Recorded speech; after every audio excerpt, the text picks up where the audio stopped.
to welcome Professor Michael Kehler, who's going to talk about literate subjectivities, the contradictions of policies and practices framing boys, books, and homophobia.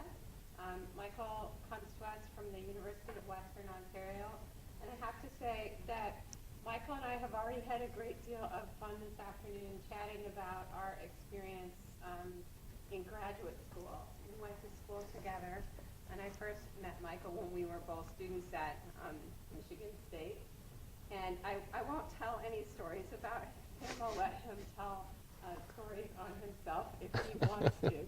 But one of the best things about Michael was that you could always count on him for a good laugh, and as well as a good conversation about different topics. And so I'm very delighted that Michael can be here with us today.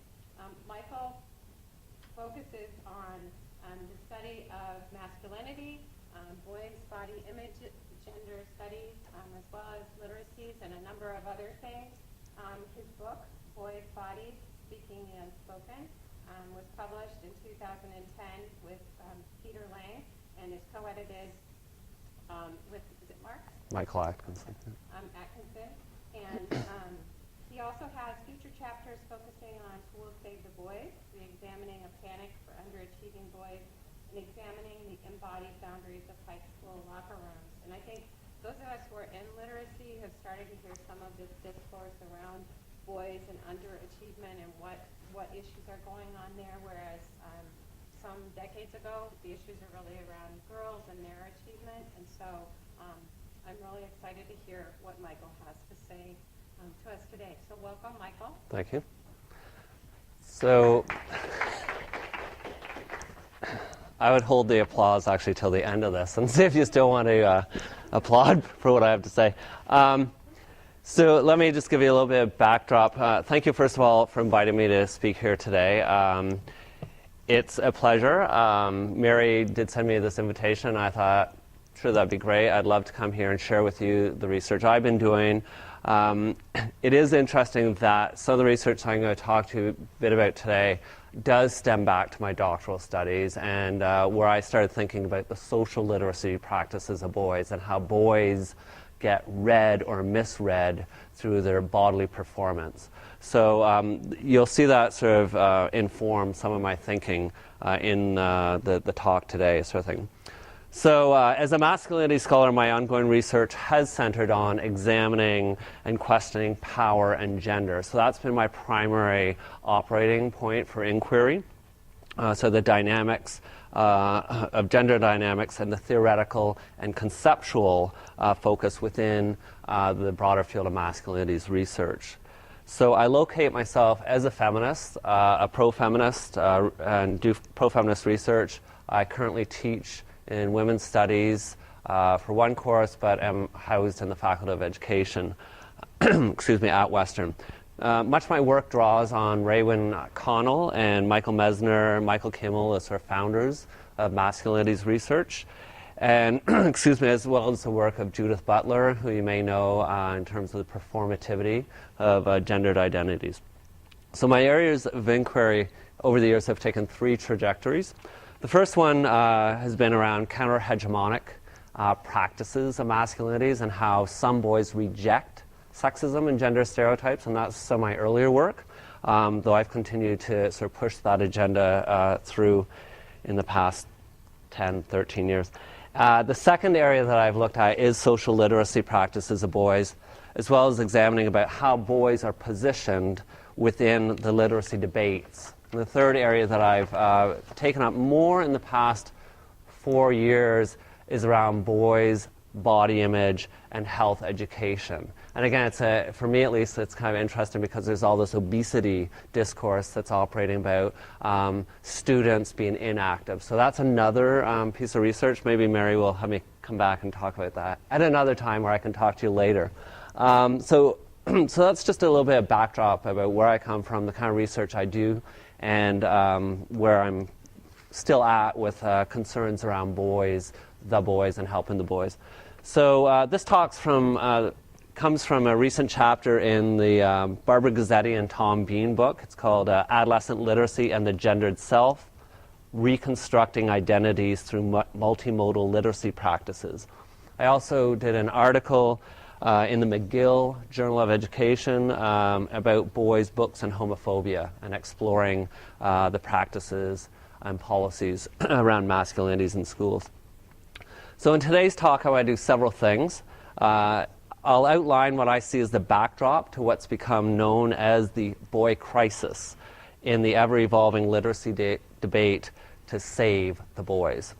I want also to look more closely at how boys' underachievement in literacy is currently framed and how boys are being positioned in efforts at the state level, the local level, board levels. And I'm going to use the Ontario Ministry of Education as an example of how they're defining boys and literacy and trying to address these issues of underachievement levels among boys.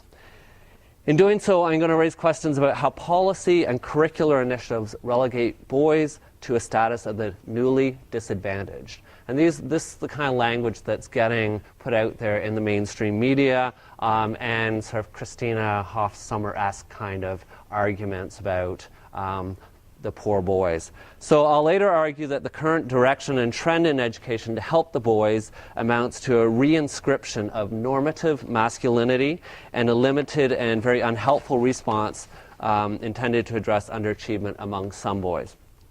Finally, I'll pull together my talk suggesting that recent attempts to address underachievement among some boys are in fact counterproductive in terms of an equity agenda, and moreover may contribute to the marginalization of some boys. So I'm going to try and do that all in 45 minutes or less. I have practiced this, although at some point you'll be going, really, he's gone off the deep end. So let me begin with what's all the panic about. Alloway argues that the attention on boys and underachievement is in fact the result of a morphing of other concerns about boys. While concerns for boys have increased with lower achievement scores on the global stages, the Organization for Economic and Cooperation and Development, for example, along with PISA, the Program for International Student Assessment, there's a parallel concern about boys being feminized and not allowing boys to be boys. So on the one hand, while we see that, yes, there are some differences in achievement scores, what I'm trying to push and acknowledge is what is the real concern about here. And I would argue it is about the feminization of boys and boys not being allowed to be the way they are. I'm not in support of that. I actually critique those positions within the ministry directives. So I want to suggest today that while, yes, we need to support students, both boys and girls, who are underachieving, we need to be mindful of the reports that offer a very simplistic comparison that polarizes and homogenizes boys and girls as oppositional groups. Their achievement levels are expressed as shared and uniform without attention to the intersecting variables of race, class, and gender. And if we look more closely, and again, this is part of the ongoing argument, we'll see that white middle-class boys are in fact doing very well. It's other boys that we need to look more closely at when you disaggregate the data. Underachievement scores and discussions about gender gaps between boys and girls has been cast in the public domain as a new phenomenon, as a crisis, but not as a crisis in literacy pedagogy, but rather a crisis of masculinity. Griffin traced the term moral panic back to the 1960s, and she connects it to UK gangs and youth. Becky Francis also traced the boys' literacy debate more recently to the 1990s. And this is not new, but it certainly has gained traction and public attention as well as policy, curricular momentum with the widely publicized OECD results. So the difficulty, however, remains in the interpretation of the data presented and the failure by some to question or interrogate the statistics. In particular, there's been an absence of critical examination of the data that's been cited, indicating differences between boys as a group and girls' performance levels in reading and writing. Amanda Ketty reminds us of the impact that reductionist measures of gender performance can have on broader equity initiatives in education. Her point, much as I've argued, is that the anti-feminist backlash that we witness around current underachievement levels of boys' debates is a recuperativist politic that has taken the experiences of some boys and framed them as the problem for all boys. Again, in our book, The Problem with Boys' Education, Martino and I, along with some other contributors, have challenged what is now sort of an accepted sort of mantra about helping the boys. As Martino and I have argued elsewhere, this current debate about the boys illustrates the ideological terrain in education, along with the political maneuvering that takes place to move the concerns about boys and achievement levels to the status of a moral panic or crisis. I would suggest there is no crisis around boys' literacy. There is a crisis around masculinities that is being told as the subtext of the arguments in the media and by such people as Christina Hoff Sommers. Froze Germain similarly cautioned against strong rhetoric that drives the current debate. She calls for disaggregating the data on boys by race, social class, and geography, i.e. urban versus rural, and other factors. She's argued that it's misguided and mistaken to assume all boys are in trouble because, in the same way that not all girls are excelling, not all boys are doing poorly. Literacy reform efforts then have attempted to reinstate conservative manifestations of boyness through boy-friendly curriculum, calls for more male teachers, and efforts to allow boys to be boys.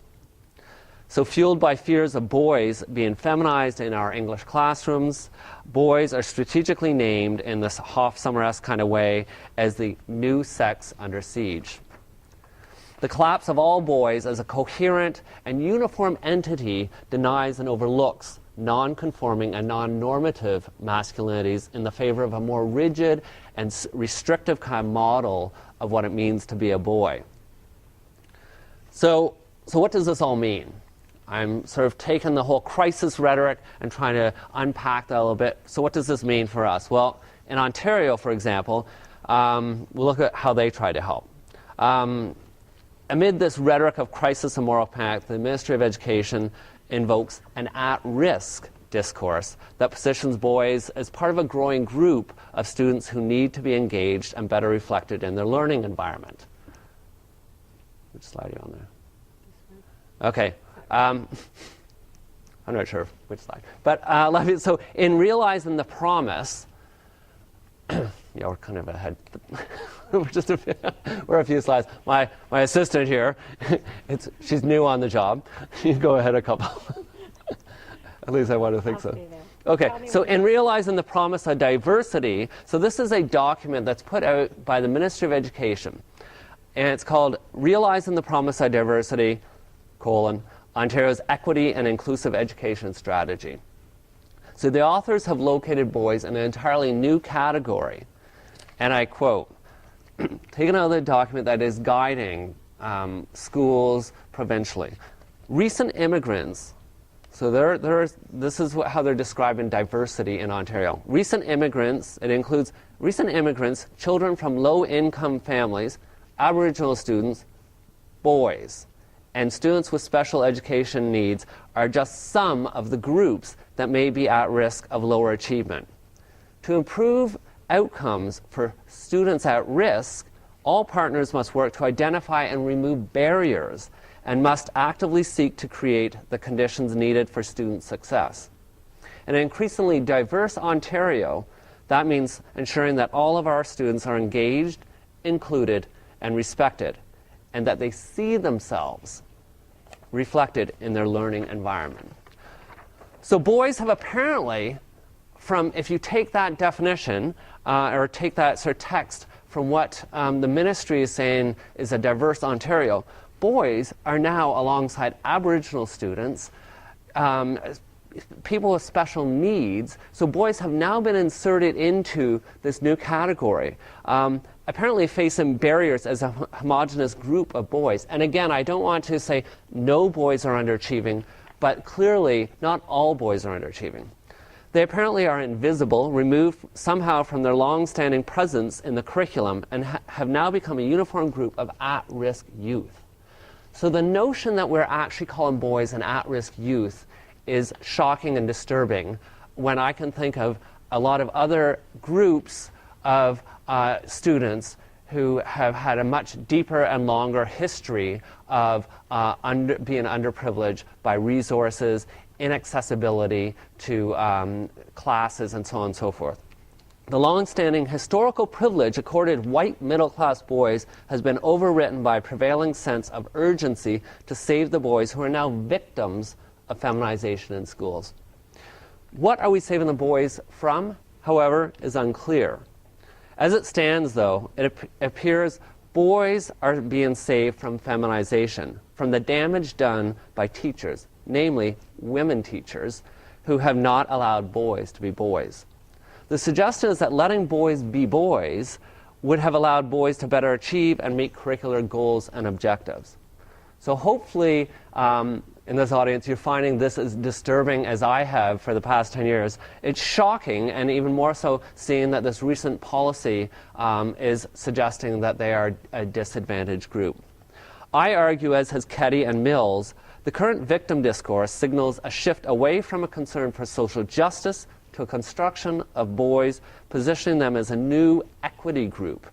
I argue it's misguided, and moreover, it erases issues of class and race while deflecting attention from the disadvantaged groups whose histories are not comparable to boys who have been historically privileged and advantaged, unlike these other groups. So this begs the question, if I still have you, is there a literacy crisis, or is it a crisis of masculinity? The response to help the boys is mobilized by a sense of urgency and immediacy. Schools have received an influx of funding to buy boy books, graphic novels, for example, to implement boy-based programs, and to fund pilot projects that help save boys. The problem, however, is the lack of certainty around what the crisis is exactly. Connell provides a more nuanced understanding of the crisis discourse, arguing that, and I quote, "A crisis presupposes a coherent system of some kind, which is destroyed or restored by the outcome of the crisis." I would suggest we cannot speak, however, of masculinity as being in crisis. As Connell explains, masculinity, and I quote, "is rather a configuration of practice within a system of gender relations," end quote. So masculinity is not in crisis, even though a set of gender relations may well be challenged or disrupted. The current debate is seemingly less about literacy and more about restoring normative masculinity as it's understood to be in crisis. Efforts to help boys are invariably intended to recuperate normative masculinity, to restore, to reinscribe the traditional notions of masculinity. So what if we look beyond this populist kind of discourse that operates? So if you're in the UK, Canada, or the US, the media has contributed to boys as a victims discourse. So my assistant is on the right slide, by the way, so my mistake. She's good. You just went quickly through the other ones. So repeatedly we are inundated with media reports that positions boys in contrast to girls, achievers, underachievers, winners, losers, us and them. And if you look closely at the media and how boys and girls are doing, it's always about boys are falling behind girls. Boys aren't doing as well as girls. So there's always an us-them kind of tension there. Media reports invoke this binaristic understanding of gender, and in doing so relies on biological arguments for providing a way of making sense of helping the boys. News interviews focus on letting boys be boys. Quote, "Aren't teachers really relying on the ways girls learn?" End quote. And so teachers are asked to operate from a biological perspective. The framing of boys in opposition to girls, or girls learning at the expense of boys, further perpetuates this kind of limited notion of learning and gender in education. The panic about boys emerges from three discourse communities.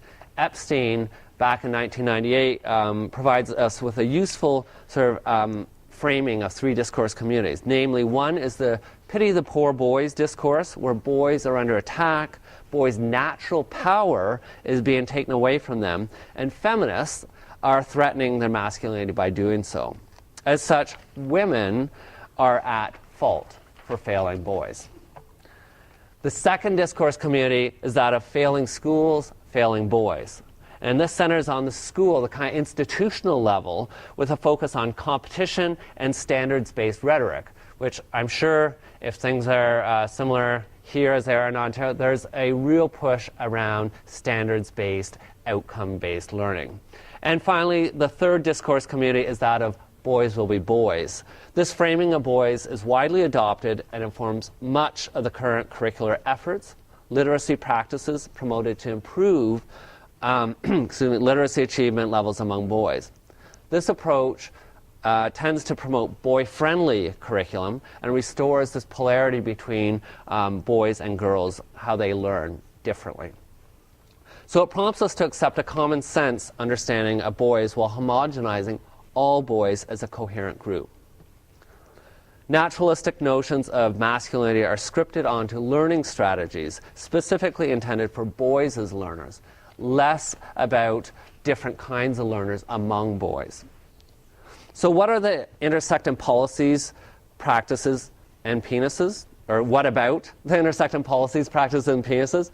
So the overlap between these terms should not surprise us. In Ontario, there's 2 guides that have been produced, and one of which is coming up on its 10th year, where they've actually targeted boys to help the boys. Me Read No Way is the first document, and the Me Read and How document came out 5-6 years ago now. Each was developed and widely disseminated to schools, faculties of education, as well as being promoted at various teacher workshops. And the Me Read No Way, a practical guide to improve boys' literacy skills, it's intended for teachers, administrators, and the ministry provides a set of 13 teaching strategies for success. These are intended to contribute to a, quote, stimulating and engaging learning environment for both boys and girls, end quote. The follow-up publication, Me Read and How, Ontario Teachers Report on How to Improve Boys' Literacy Skills, dovetailed from the first one with a direct focus on boys. In the second document, the authors are clear that its development and publication offers teaching strategies and resources specifically designed for boys. The ministry has adopted a gender-specific reform that reifies and valorizes a very narrow and limiting understanding of masculinity and what it means to be a boy on the basis of specific masculine stereotypes that feed into boys' literacy practices. In the second document, the report shared strategies and practices developed by teachers who, quote, they revised their instructional practices and deepened their joy of teaching boys, end quote. So through their thoughtful and dedicated pursuit of the inquiry work, teachers not only furthered their understanding of boys and their learning needs and styles, but they also experienced insight into strategies that work best with boys and the specific aspects of schooling that can impede their learning. The agenda for promoting a specific gender-based reform approach in boys' literacy is further evident in the later publication, which is premised on the position that, and I take a piece from the document, as evidence continues to show that many boys are not flourishing in the school environment, educators believe that there needs to be more precise attention paid to and continuing in-depth investigation conducted into the issue of boys' literacy. So you can see how these documents are directing and funneling not only teachers and administrators to help the boys, but also creating an industry around Save the Boys and strategies to encourage boys to do better than they have been.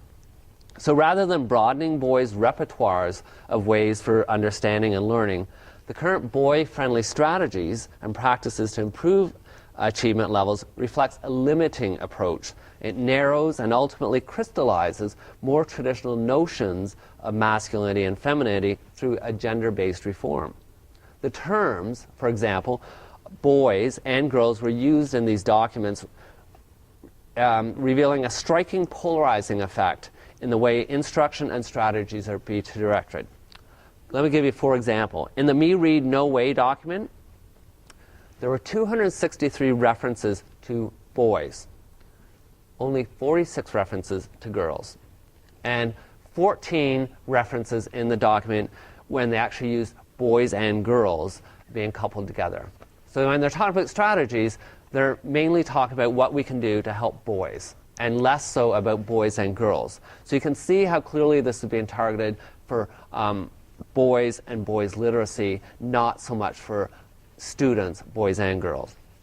In the Me Read and How document, which came 6 years later, it revealed 540 references to boys, 70 references to girls, and 27 references where they actually talk about boys and girls.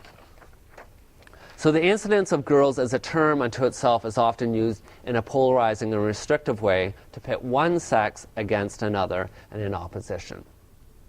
Taken from Me Read No Way, the following example illustrates how boys and girls are framed as diametrically opposed and coherent categories. I think we need to be mindful of this notion that boys and girls are uniform or coherent groups is problematic, because not all boys experience the same kind of power and not all girls experience the same kind of education.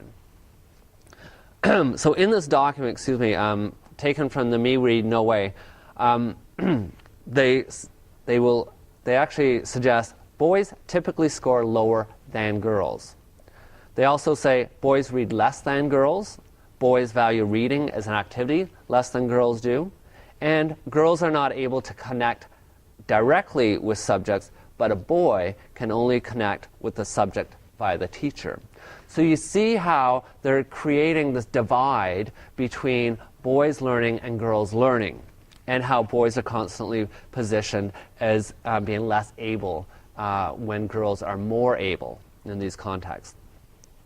So what I've tried to do is give you sort of the landscape of what it looks like in terms of some of the curricular or direction, in terms of what we as teachers and teacher educators need to think about. And I teach in the Faculty of Education, and I'm constantly pulling my beginning teachers into the conversation to think critically about what do these positions tell us about the kinds of boys and the diversity of boys in our classrooms, because they're not all struggling. So let me talk now a bit about homophobia and reclaiming rather than reforming. Literacy strategies that seek to engage boys often rely on stereotypical interests and broad assumptions about boys. The proposed strategies such as a boy zone, for example, is grounded in essentialist notions of masculinity, suggesting that all boys share a separate and distinct set of understandings and interests. So it's interesting, the one headline over here, I mean, these are actually newspaper headlines. A noisy den with lots of distractions. I saw that at the end of last year in the newspaper, local newspaper. One teacher had decided she was going to use some of the money provided by the Ministry of Education and create a boys' zone. My response was, why create a boys' zone when not all boys are created equally? I couldn't control myself, because you have this front page article and this teacher has taken it upon herself to use the money to say, well, I'm going to take, and it was a portable classroom, and in it she put exercise bikes, she put footballs in there, she put all very stereotypically oriented kinds of activities, lots of video game stuff, and books in there, but it was all around feeding into some boys' interests. So my response is that we need to be mindful of that not all boys are created equally, and this became very exclusive as a zone which was promoting literacy. Excuse me. So reading interests of boys, including adventure and potty humor, for example, similarly draw on restrictive and limited ideas of boys' interests. Such interests stem from a very monolithic and one-dimensional understanding of gender, boys and girls as literate subjects. These approaches invoke a normative understanding of what it means to be a boy or girl. So resting on biological differences and uniquely distinct or innate sex differences, the ministry has encouraged literacy practices that reinscribe and valorize narrow ways of being boys. So the idea of having a boy zone or a reading den, for example, excludes girls and invites some kinds of boys, and in just one of the many approaches suggested to save the boys. It reminds us of the no girls allowed kind of club sign that you would see on tree houses when you have a club for boys that focus on literacy. But my question is this focusing on literacy? This isolation and membership only kind of approach further instills this polar difference stance to boys and girls reading materials. You'll also see, I'm sure, if you go into chapters or Indigo, you'll see where they have chick literature, and they concentrate around that. I've also found that problematic that you go in, and then there's the boys' literature. So again, creating that polarity, and it's done in mainstream ways quite regularly and routinely, without question. So certain boy materials for certain kinds of real boys is the subtext of this approach. We need to acknowledge that not all boys share the same stereotypical interest in reading materials. What about boys who have a diverse and rich set of reading interests not found in the boys' zone? How might this practice then leave some boys on the margins, not allowed in the club? Do other boys see them as different? At a time when schools have developed safe school policies that, quote, eliminate discrimination based on sexual orientation, end quote, there's an underlying tension with the growing concerns to help the boys and policies that aim at, and I quote, a deliberate and systematic effort to respect student diversity. So what I'm seeing is that we're really concerned that we want to help underachieving boys, but in the same breath, we're developing policies, safe school policies, that want to acknowledge diversity, gay, lesbian, bi, transgendered, and questioning youth. So how do these policies and practices come together? And I argue that there's a real disconnect between the two. Heterosexual identities of boys are regularly normalized to a point where directly and indirectly LGBTQ youth are marginalized through a dominating and oppressive power differential underlying literacy strategies that remasculinize classrooms and call for letting boys be boys in light of a masculinity crisis. As far as I'm concerned, boys, male authors, and boys as protagonists have never actually vanished from the classrooms. They're very much still a part of many English classrooms. Take, for example, I know some of these books are a little dated, but they are still out there.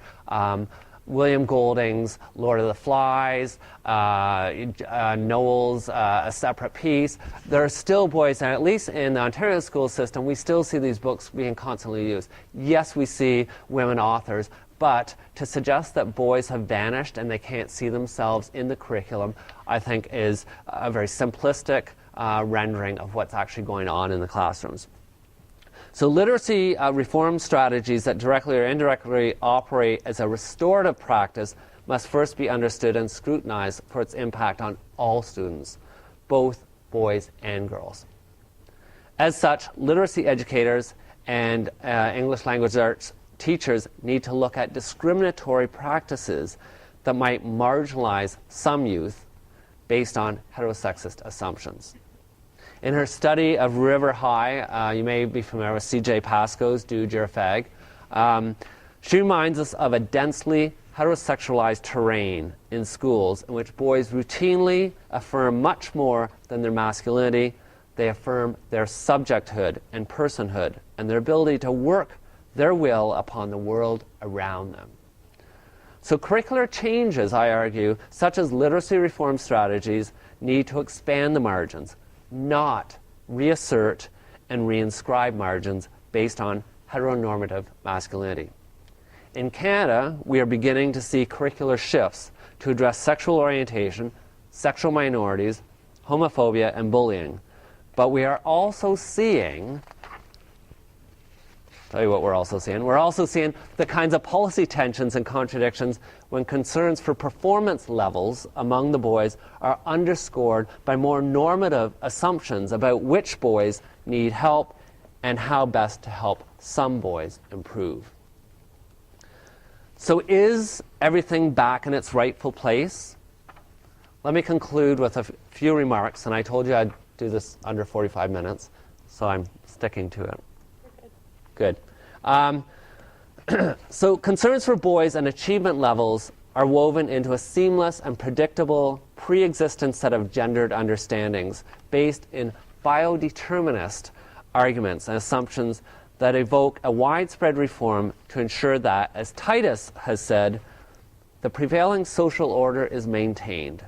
Boys will be restored to their rightful and historically contextualized place of superiority. And again, what I'm trying to argue today is that is the real push here. That is the real, not new, but the recuperative kind of approach to put boys back to where they should rightfully be, where they have historically have been, and always at the expense of girls. The boys' victim discourse has a seductive but dangerous influence in its capacity to reinforce the very versions of masculinity that need to be challenged in schools. We need to question seriously why some boys are disengaged. Why are some boys failing to achieve and perform in schools in the ways in which we had anticipated? We need to interrogate masculinities in our school. Rather than respond with fear driven by a panic to help boys improve achievement levels, we need to better ask how and why some boys continue to resist. Why do they continue to struggle to understand, to struggle to embrace and embody multiple forms of masculinities, ones that would support, promote, and encourage a rich and broad repertoire for learning in our schools? I argue then that the ramifications of policy, practices, resources, guides, and teaching strategies that tend to be based in this biodeterminist position are operating to the exclusion of social understandings of what it means to be a boy. As you can tell from my position as a feminist, I look at gender as fluid, as socially constructed, and reject a biological argument where boys are naturally aggressive and women are naturally, or girls are naturally passive. I think, again, that's a very linear and very simple kind of understanding for an approach that informs literacy strategies. We must critically question the underachievement debate and the oversimplification of its current rendering in relation to literacy education. There are implications for both boys and girls. Jones and Myhill in 2004 explained, teachers know what underachievement looks like. It looks like a boy who is bright but bored. Girls, by contrast, are not bored. They are keen and hardworking.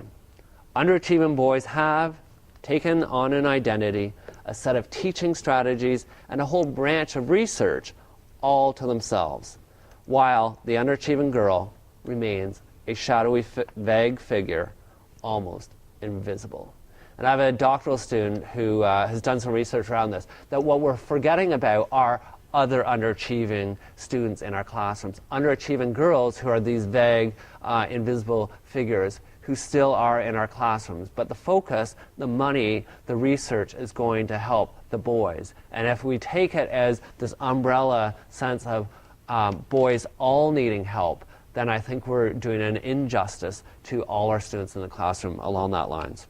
It is at our peril as teachers and educators if we do not acknowledge and act upon the fact that there's simply more variation of achievement levels within groups of boys and within groups of girls than across the groups of boys and girls on achievement scores. So again, I argue here, you look among the boys rather than across groups to see the differences.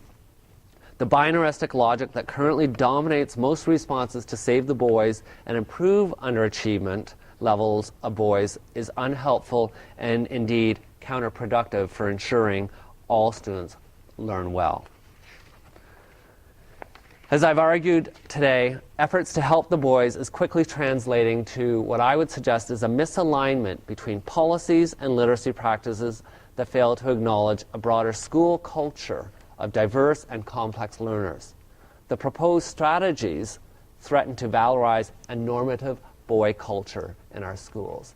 This notion that having boys, single-sex classroom, again, I argue, is problematic for the kind of culture and climate of heteronormative masculinity that it would support. And I would suggest, similarly, when you have single-sex classrooms for girls, you are reinscribing certain kinds of femininities as well as what's happening in the boys, where you reinscribe certain masculinities. At the end of the day, there are still hierarchy among boys who are valorized within those single-sex classrooms. This contradiction in policies and practices is not new, but what is new is the dangerous messages students, boys and girls, and teachers understand by the rhetorical framing of the boy problem and its connection to a school culture still characterized by dominant constructions of masculinity and homophobic surveillance. So boys who do not share the same interests as the rest of the boys in these kinds of boy zones, boy dens, are increasingly marginalized and called out for a different kind of interest. What we need to be doing in literacy classrooms is acknowledging the diversity of the repertoires of ways for boys engaging. I will stop there and thank you for maintaining your interest, and hopefully we can have an open dialogue about some of the points that I've tried to raise today. As you can see, there's a number of what I'd like to think are useful books to really raise questions around the literacy achievement, underachievement debate currently on. Thank you very much. Thank you, Michael.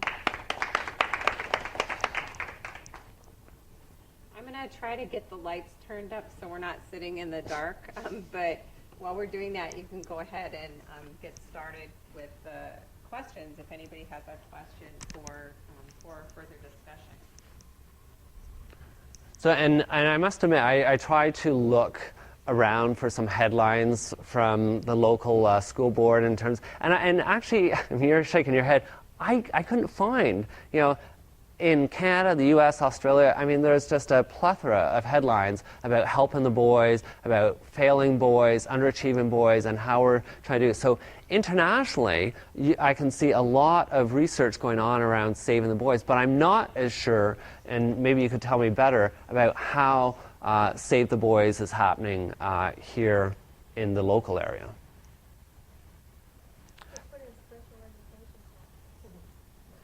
So they get clumped together as a category to themselves. Yeah, particularly for, I think a few years ago, the research showed that there were more African American boys in special education than any other group, ethnically or gender. And I must admit, I mean, when I was doing sort of the research for today's talk, I did say, I thought, okay, so African American boys are being identified as underachieving. And it seems, which I'm really interested because, I mean, to take race and disaggregate the data to look at, is this race, is this a class issue? I mean, you start looking at race, class, and gender, that's a much more nuanced and sophisticated understanding. However, I would argue that people don't actually want to have that conversation. That's a much messier conversation to have. You could be better off, and it's happened, like say in Australia and the UK and Canada, just talking about helping the boys. It's a very, very familiar argument about, well, the boys are losing and the girls are winning. So that's much more palatable for people to say, okay, we can engage in that, because it draws on very familiar biological arguments, right? That we just think boys have always been doing well. What's happened, right?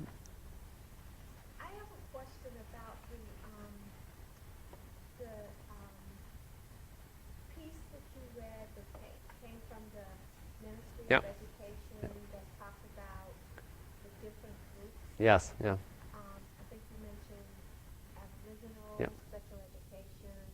I can't remember. And boys, yeah. And boys, Yeah. So, I guess my question is, when the Ministry of Education sort of names all of these different groups, do they consider boys among the others, or boys just a separate group? No, they consider them as a separate category into themselves, which again, for me, how can you actually suggest to me that boys are a new disadvantaged group? Boys have historically done very well, and so we're actually putting them in, and I understand, again, I go back to this, my argument that, I understand the histories behind Aboriginal education and Aboriginal youth, which is much longer, and you can think about the issue of race, and you can say, well, there's a much longer history of racial tensions, and but here we now have boys as a new sort of sex under siege, as Hofsummers would say, and I'm going, this is really problematic if we're starting to say we can give boys money so that they can achieve, and it's not only achieve, but achieve at the expense of other groups. So I think money is being taken away from other groups to contribute to boy books, the graphic novels idea. We got to help the boys, got to create these zones. So it's a category into itself. It's interesting. And again, I think it's really troubling, and I'm not sure. I think what the ministry is doing, and I would suggest they have a very clear focus on the biological argument, and it comes out in the kind of proposals they're suggesting, and about single-sex classrooms. I think they've also neglected to look at feminist research. Looking in the UK, Australia, for example, looking in Canada. So what are the arguments being made? Because this, I would suggest, is a feminist backlash against women teachers. So it's the women teachers who are at fault for where the boys are at this stage. So, Michael, can I ask you about this? Two things. One is, I don't think, at least this is my sense, and I don't know if other people would agree or not. I think that south of the border here, right, that in the U.S., I'm not sure that we're having as much conversation as sounds like is going on in, the UK, Australia, and in Canada. So that might be one thing. I think maybe it's the Common Core and all the anxiety over standards right now, or what, and then we just come off all the previous legislation. So maybe it's too many federal mandates. But I think there's not as much attention to the issues there should be, because I think that Fenice is right. When you look at the population in special education and you control for all the other factors, boys are disproportionately represented, as are certain racial groups, and also anybody who speaks a language other than English. So that's one issue. But the other issue, and this comes more from my perspective as a parent, is that as the mother of two boys, seeing those boys go through school and having many women teachers, there is something going on with the disconnect. And here's an example of what I've seen, and I'd like your take on that whole issue about, because in the U.S., actually, the trend is also that traditionally we've had more male teachers in high school. So as you go up, that you get more male teachers.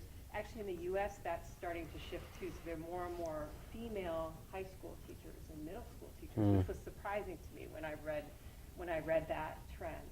But when my son was in kindergarten, my oldest son, they had one of those open house days before the school starts where people bring things in, and the teacher did this activity which was fascinating for me to watch. You've got all these parents over here. Teacher calls the kids over to the carpet, and she has the morning message board there, and she says, "We're going to do this every day. This is morning message," and she's going through and talking to the kids. What happened is you had this group of like 4 little girls who all sat right in a row, right in front of the easel. And she said, "You won't be able to read this yet, but we're going to learn to read this year, and so we're going to read this." So all the little girls actually did know how to read.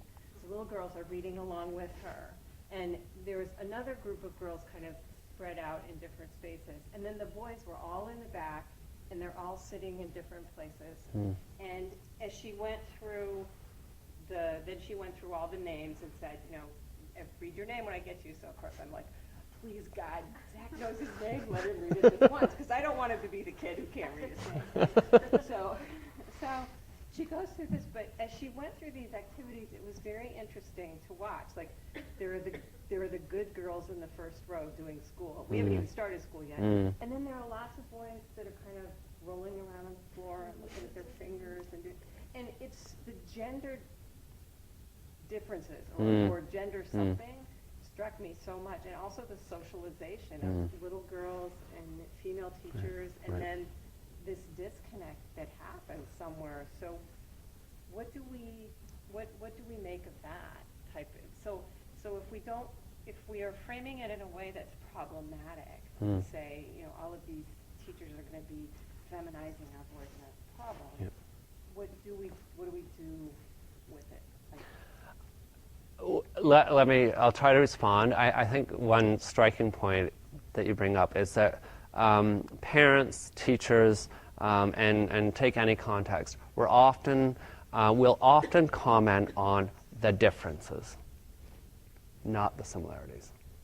So if you take, for example, I remember, I think it was Michael Mesner wrote a piece, and it was at a soccer game, and he described how the girls performed certain kinds of femininities, and the boys were all standing there watching this. And so the parents were all commenting on how different boys are from girls.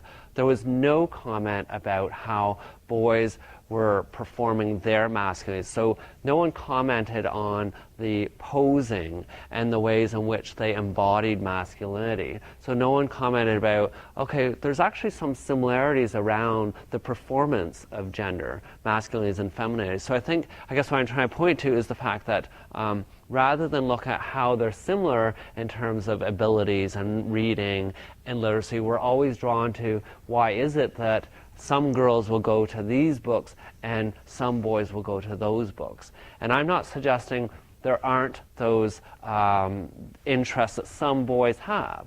My own son, for example, is an avid, voracious reader. And in his case, he told me he's just finished reading Harry Potter for the 11th time.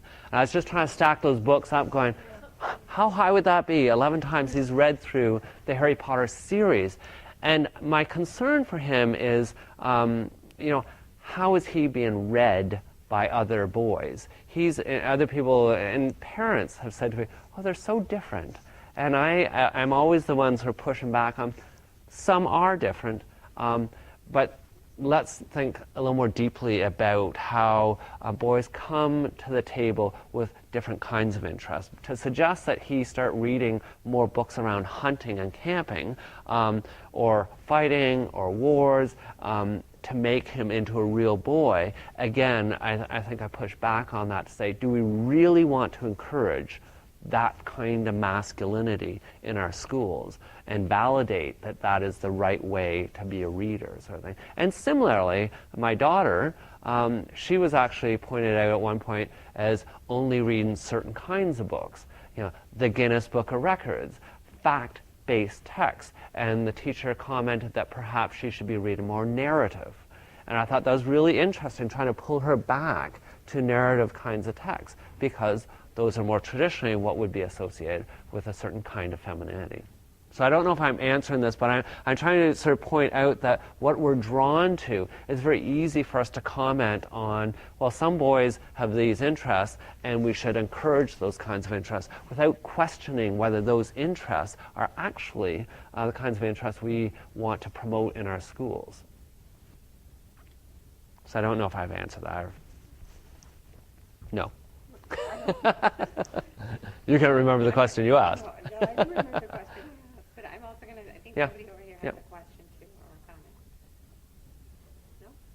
I was just thinking that something like this is so difficult to pinpoint and to analyze and study, because something like gender roles is so ingrained socially in what we do. I'm just thinking, I don't know if you have this in Canada, but in the U.S. we have Boy Scouts and the Girl Scouts, and I feel like children are very early identified and put into these groups and sort of given gender roles. It's very difficult to break out of them, and then they come into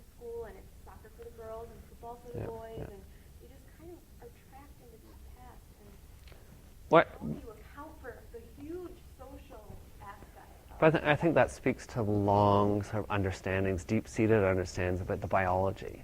That aren't they just naturally that way, and aren't they? And parents, teachers take that up very freely. easy? It's easy and it's bite-sized, and that's why I think in the mainstream kind of discourse, it's acceptable. Right. They said, well, that makes sense. Yeah, boys don't like that. They're too busy watching video games. They're too busy outside doing this and doing that. And as saying to Mary, I mean, my daughter, I can't keep track of her. You know, she's cross country, she's swimming, and I'm going, well, she doesn't actually fit into, and again, there's another concern, she doesn't fit into that stereotypical mold of femininity. How does she negotiate those spaces? And she understands, and this is her language, about girly girls. And she knows who they are and what their interests are. And so she sort of pushes out on the boundaries of what a girl should be. And similar with my son. So those are the kinds of areas that I think we have to push back to interrogate masculinities. Why are some boys resisting English or literacy in the classrooms? What is it? Do we need to have boy zones, which again I think are very exclusionary and sort of heteronormative in the reinscription of traditional boy interest? Do we need to support and perpetuate that way of being in schools? And I would suggest, no, we don't need to that. We need to be actually better understanding what's holding some boys back, why some boys are resisting or rejecting literacy and literacy practices in our schools. Because I don't take up the argument that girls are getting all the attention in the classroom. I think we need to be very careful when we go back down that path again. Because my argument is that girls still tend to be discriminated against in schools, and we still need to think about the kinds of resources, because not all girls are equally positioned in terms of their power dynamics, nor are all boys equally positioned in that literacy debate. So we need to look, I think going back to your point, we have to look at race, we need to look at class. And the OECD reports show that class, more than anything else, socioeconomic class is a single most important factor that influences how boys are achieving.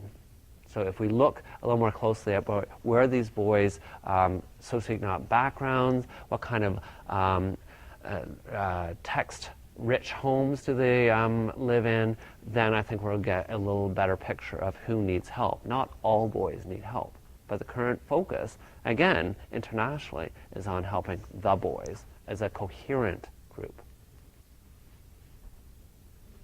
Yes, Tyler? This is not my area of expertise at all, so if I say something silly, please don't hold it. I'm thinking that perhaps this is a positive shift in a way, this move towards looking at boys, because it seems we often try to overgeneralize research. So like, I have this finding in this particular group, it must work on all overachievers. So we are now shifting from saying, or underachievers, this strategy may work with all underachievers. This strategy may work with boy underachievers, or boys, but maybe we need to go more further with that to more subgroups within boys or within underachieving girls to say, look more at identity. So, for instance, if an African American male, age 57, goes into the doctors and he has a particular ailment, they'll prescribe particular medicine for that individual based on his background. And if a 26-year-old female with the same ailment, they'll prescribe a different medicine. We don't really have that within literacy where we can say this subgroup may do well with this strategy. Are you suggesting that maybe if we went within subgroups that we could better prescribe? This is a medical model, so people probably already I'm already going, this is probably the wrong path to go, but so maybe you can jump off. These are just thoughts on, again, this is not my area of expertise at all. These are thoughts as just we're going through this. I guess I'll try to take the last part of that. What I'm trying to suggest here is that we need to be very careful what we're trying to encourage or support through literacy strategies, and what at least the Ministry of Education in Ontario and other provinces are trying to do is, on the one hand, while they're saying we're trying to support literacy among boys, in the same breath, they're trying to push a certain kind of masculinity. They're trying to restore ways of being boys. And so their argument is that if we could just let them sort of act as real boys, then that will connect to achievement, higher achievement levels. I suggest that's a very simplistic notion, very much like putting a male teacher in front of a classroom of only boys, and to suggest that all those boys will identify with that male teacher. It's much more complex than that. And not all the boys in the classroom are going to say, I identify with Dr. Kehler, he looks like me and sounds like me. In fact, many students would say, he doesn't look like me and he doesn't sound like me and I don't identify with him. And you're going to have this tension among boys in the classroom. It's still going to remain there, and not all boys. What's most striking, I guess, is the fact that around male teachers and female teachers in the classroom is that it does not matter. Research shows, even though this is a common practice, research shows that it is not the gender of the teacher that has an impact on student achievement. It is the pedagogical practices they use to engage students. And yet, there's still, there's many boards who are saying we're going to have single-sex classrooms, thinking that putting men among boys will improve achievement levels, even though the research shows otherwise, that it's not the sex of the teacher. Let's focus just on boys. We need to do better things for all boys or different things, but muddies the waters and keeps us from digging a little deeper to see what are the real issues, why some boys reject literacy. Right, yeah. So at the risk of getting myself into trouble here. Are you going to use a medical model? I'll tell you my little story. I'm interested in your argument that this anti-feminist backlash. Yeah. And a person not in academia that I know, actually she was in academia, but not in this department, that I was chatting with just on a walk recently, brought up the idea from her really fundamentalist church that the economic problems in our country are brought on because women have not followed their biblical roles and stayed in the home, and they have taken jobs away from men, and men don't know what to do about that. So there's just another example. Keeps us from looking at what is really going on economically in our country. How have jobs changed? How do we need to retool? Could we be open to changing skill sets? Or do we want to go back to the way it was in the 1950s? Right. And get jobs outside the home, yeah. So just another, it connects to me with what you're saying, that the solution to this is to go back to the way it was. Boys are this, girls are this, and everybody will read them. And men are this, women are this, and everybody who really needs a job will have a job then. Was similar to that. Again, yeah, you're exactly right. And again, I mean, in some ways, I wonder who's I already know who's informing some of the policy changes, sort of thing. But it's striking how very traditional, very recuperative is kind of approach is being adopted here. Again, I think it goes back to that with which we're most familiar. If we get those hunting books in there and get some war books in there, we assume that all boys will like those kinds of books. And again, my fear around that is that that will support and nurture a certain kind of masculinity. It's a very narrow, very rigid understanding of what it means to be a boy. And in the same breath, it denies the multiplicity of masculinities. It threatens, I would suggest, the safety of some boys in those spaces. And through, as I mentioned earlier, the marginalization of those boys. And that's where my fears around safe schools policies. I hear two different conversations going on here that we really want to, and I must admit, I looked at the English curriculum, and I teach English education, pre-service teacher education, English education, and I look at the documents and go, this is great, that they're actually acknowledging sexual orientation. They have prompts in there for teachers to talk about whose voice is missing in these texts, talk about different masculinities and femininities. That's in the curricular documents. But at the same breath, you have this force, and this force to say, but can't we just get more male teachers in the classroom? That will help the boys. And can't we just have certain kinds of text for the boys so that they can choose those? And this notion that there's an invisibility of boys in these texts, again, it just makes me wonder which classrooms they're looking in. Because as far as I can see, there's still a lot of white middle class boys being talked about as the protagonists in a lot of these texts. And it's gotten better, but I don't think we're there yet. Tyler. And also asked about the distraction trailer or whatever.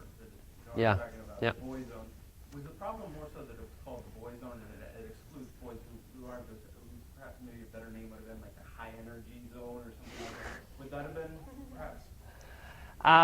Not from my perspective. I mean, what that does do is it taps into very stereotypical ways that some boys perform masculinity, and they do so at the exclusion of girls. So, I mean, there's two things going on. It reinscribes one way of being a boy. So if you don't act that way and you don't have those interests, you can't even go into that zone because of the constant surveillance among boys about what it means to be a boy. So if you don't perform masculinity in that stereotypical way, you wouldn't go into that zone. And the larger picture here is the kind of resources that goes into that, which gets taken away from other equity groups. And again, I think that this whole policy shift has taken away some of the resources for other groups who need them. And that's not to say that some boys aren't underachieving. We know some boys are. But in the bigger picture, not all boys are underachieving. And the difference between girls' achievement, and you can look at the OECD reports in the US, in different places, I mean Canada in particular, you can look at that and see the difference is not that much. The percentage points are fairly minimal, but there is a difference. But that also is historical. Boys have never achieved at the same level as girls in reading and writing. But it's come up now in the past 10, 15 years as something new, that something shifted. Well, that difference has always been there. I think, as Tyler, in answer to that question, I agree with Michael on how that zone gets framed, but I think what's really interesting, and you might find this work relevant too, is John Rady's work for example, he wrote a book called Spark, which looks at exercise in the brain. He's a neuropsychiatrist. And he talks about some of these experiments that they've done where he asks the question, why is it if a kid is acting out in class or can't sit still or whatever, what do? We send them to timeout so they can do what? Sit still some more, or we send them to the principal's office so they could do what? Sit there until somebody talks to them. But instead, they're doing these experiments where kids are doing different activities, but they're also looking really closely at exercise in the brain and the relationship between, there are studies, for example, that show that if you exercise, it improves performance, particularly on math. And they don't know why, but they're finding some of these things out. That speaks to maybe not to have a boy zone, but a kid zone of some kind, where it wouldn't necessarily be like sports and recreating femininity or masculinity, right, but just getting kids moving in ways that help to engage the brain. Because we know that when that, what Dewey talked about a long time ago before anybody did any brain scans, I already mentioned this once today, but that interface of where the organism meets the environment and how learning takes place at that point. Exercise, movement, the body is really important in that space. So that might give some credence to what they're doing, but framed in a different way with a different type of science. Yeah, and I would, just to add on to that, I would suggest that this would be good pedagogical practice. this is not about boys or girls. That's about pedagogy and about engaging students and getting them to move around in the classroom, for example. I'm not suggesting doing jumping jacks, but to actually move around, to work collaboratively, different ways of learning in the classroom. And we all know in education that there are multiple learners, so differentiated instruction is really important to attend to different kinds of learners, not just boy learners and girl learners, which again is how the whole literacy debate is being framed, about helping boys because they learn one way and girls learn another way. Andrew, do you have a question? I did. As you've been talking, I've been scrolling through some information about Michael Gurian. Yes. The Yeah. famous therapist, Yes. who I was not read his work, but seems to very much focus on the very gender differences. Yeah. He's pulling from neuroscience, and he's got a whole institute in case you'd like to go Yes. and learn about how to, parent or teach boys and girls, but it sounds very much separate. And there's obviously he's what you're arguing against, but Yeah. I'm curious as Yeah. to some of, if you know any of what he's calling on from neuroscience. Like the blog post I'm looking at right now is saying that stages of a girl's brain development in the list 4 stages up to the age of 20, Yeah. which I can't find how boys are different. But I would assume, based on this, he's very much saying that boys' brains develop differently than Right. girls. So this is not something I'm familiar with. Yeah. No, you're exactly right. And yes, I'm arguing against Michael Gurian. And again, he's sort of mainstream psychologist who takes up a particular position and is sort of wedded to that, as I am to mine. But he also is drawing on his, if I'm not mistaken, from his own clients. And he's looked at people that he's had in a clinical sense, sort of thing, right? So, and he does believe that boys learn in one way and they're hardwired. So that goes to the biodeterminist argument, and and girls differently are hardwired a different way. So I think my argument against him is that he creates this cohesive group that all boys learn that way. And I argue that not all boys learn in the same way, just as not all girls, if you look around, learn one way, and there's no variation in there. But you're exactly right, Gurian's, and he's well touted in the mainstream media too. Thank you. Thank very you. much, Michael, for coming and talking with us. Pleasure. Thanks for having me. Sure.